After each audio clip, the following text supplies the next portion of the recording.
জম্মু কাশ্মীরের পেহেলগাম হত্যাকাণ্ডের জেরে পাল্টাপাল্টি হামলার পর যুদ্ধবিরতিতে পৌঁছায় ভারত ও পাকিস্তান। তবে দুই দেশের মধ্যে চলমান উত্তেজনা এক বিন্দুও কমেনি।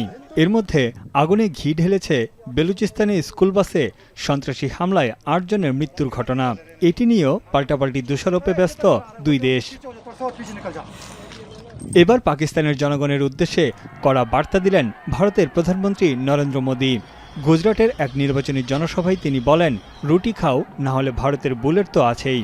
পাকিস্তানের সন্ত্রাসবাদ নির্মূলে দেশটির তরুণদের এগিয়ে আসার আহ্বানও জানান মোদী।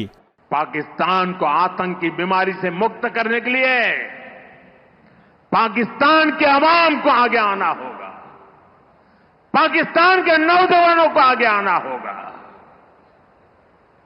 सुख चैन की जिंदगी जियो,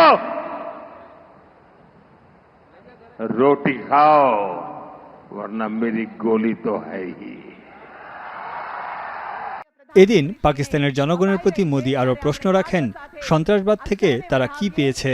এ সময় তিনি বলেন, ভারত এখন বিশ্বের চতুর্থ বৃহত্তম অর্থনীতি, আর পাকিস্তান কোথায় দাঁড়িয়ে আছে। অপারেশন সিন্দুর ভারতীয় মূল্যবোধ ও আবেগের প্রতিফলন বলেও দাবি করেন মোদী। এদিকে ইরান সফরে গিয়ে ভারতের সঙ্গে চলমান উত্তেজনা নিরসনে ইরানের সহযোগিতা চেয়েছেন পাকিস্তানের প্রধানমন্ত্রী শেহবাজ শরীফ। জবাবে আলোচনার মাধ্যমে দুই দেশের মধ্যে বিবদমান সংকট সমাধানে জোর দেন ইরানের সর্বোচ্চ ধর্মীয় নেতা আয়াতুল্লাহ আলী খামেনি। পরে প্রেসিডেন্ট মাসুদ পেজেশকিয়ানের সঙ্গে এক যৌথ সংবাদ সম্মেলনে শেহবাজ শরীফ জানান, কাশ্মীর ইস্যু, পানি বণ্টন চুক্তি, বাণিজ্য সহ দীর্ঘস্থায়ী সমস্যা সমাধানে ভারতের সঙ্গে আলোচনায় বসতে প্রস্তুত Pakistan. Pakistan came out of this crisis as victorious by the grace of God. We wanted peace, we want peace, and we will work for peace in the region. We are ready to talk for the sake of on water issue with a neighbor.